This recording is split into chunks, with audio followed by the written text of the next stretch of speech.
August 15th, 2027, 6:47 a.m. The pulse lasted 3 seconds. Every screen went black. Every engine with a computer chip suffocated. 40 million vehicles on American roads became tombs of plastic and silicon. The highways turned into graveyards. But in a barn outside Amarillo, Texas, something else happened. One engine roared. This is the story of the truck the government didn't want you to remember. The vehicle that was built before planned obsolescence, before surveillance, before control. And there's a secret buried in its guts that makes it the only machine you'd want when the world ends. Let's break down why this truck is different. The 1957 GMC Blue Chip wasn't built to be comfortable.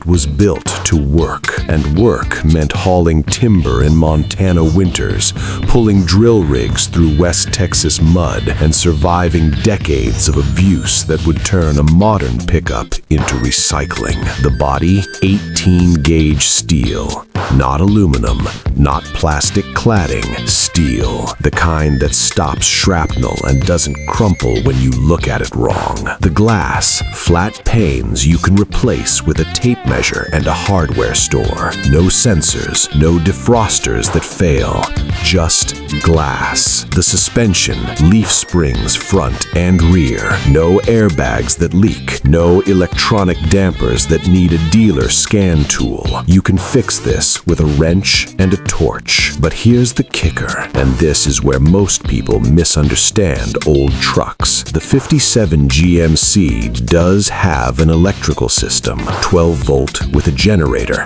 battery, and ignition coil. So wouldn't an EMP kill it? Here's the thing. An EMP destroys solid-state electronics, transistors, microchips, integrated circuits. The 57 GMC uses mechanical points and a coil, analog technology, electromagnetic induction, not digital logic. Could a massive EMP damage the coil or generator? Maybe, but here's what the military learned during hardtack and Dominic nuclear tests in the 50s and 60s. Mechanical ignition systems are stunningly resistant, and even if it did fry, you can replace a coil with a spare from your toolbox in 15 minutes. Try doing that to a 2024 Silverado's ECU while the world burns. Now, here's the secret I promised you. In 1957, GMC offered an option that turned this truck from a workhorse into a mountain goat. NAPCO Power Pack. If you've never heard of it,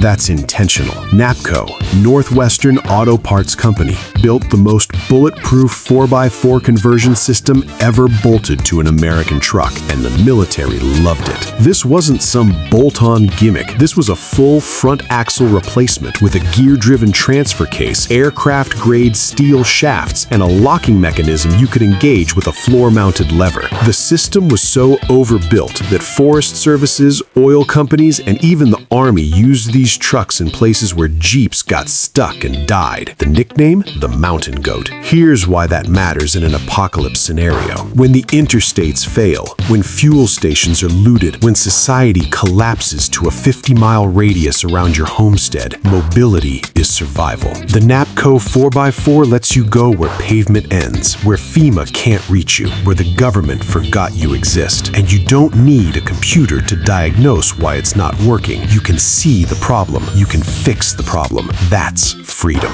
Now let's talk about the beating heart of this machine, the GMC 302 Inline-Six. This isn't some anemic farm engine. This is a 302 cubic inch overhead valve Inline-Six. The General Motors originally designed for medium-duty commercial use. Dump trucks, delivery rigs, military transport. Peak horsepower, around 150. Torque, over 270 pound-feet. And here's the beautiful part. It doesn't care what you feed it. The 302 runs on a mechanical fuel pump.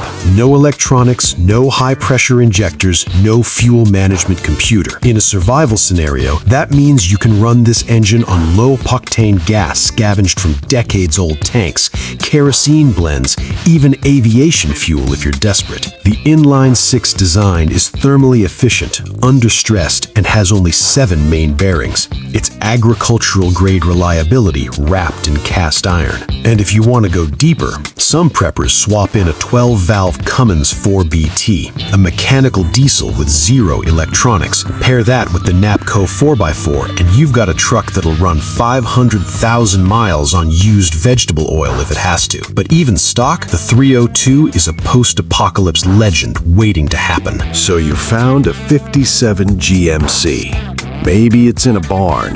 Maybe it's rusted to hell. Here's how you turn it into your lifeline. Step 1. Redundancy. Buy a spare distributor. Buy 2. Points, condenser, coil, voltage regulator. These are $20 parts that you can store in an ammo can with a Faraday bag. Modern trucks? You can't even buy a spare ECU without a VIN and a dealership account. Step 2. Shielding. Line your toolbox with copper mesh. Store critical electrical spares inside.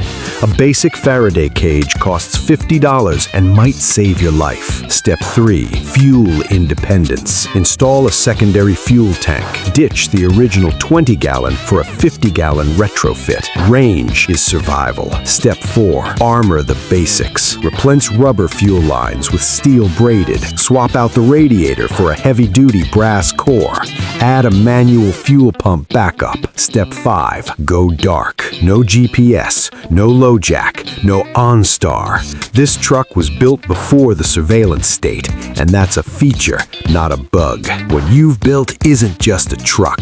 It's a middle finger to planned obsolescence. It's a machine that doesn't phone home, doesn't need permission, and doesn't stop running because a satellite went down. It's a time capsule from an era when independence was built into the metal. Here's the uncomfortable truth they don't want you to think about. Every innovation in the last 30 years has made you more dependent. Dependent on the grid, dependent on software updates, dependent on systems you don't control and can't repair. Your modern truck can be remotely disabled. It tracks everywhere you go. It reports your speed, your location, your driving habits to insurance companies and data brokers. The 1957 GMC Blue Chip? It answers to no one. It doesn't need a cell tower. It doesn't need a technician with a $10,000 scan tool. It doesn't need permission to exist. And maybe that's what really scares them. When the lights go out, and history says they will, the machines that survive won't be the smartest, they'll be the simplest. They'll be the ones that were built to last, not to be replaced. So here's my question for you. If you had to choose one vehicle to survive the collapse, no electronics, no support, just you and the machine, what would it be?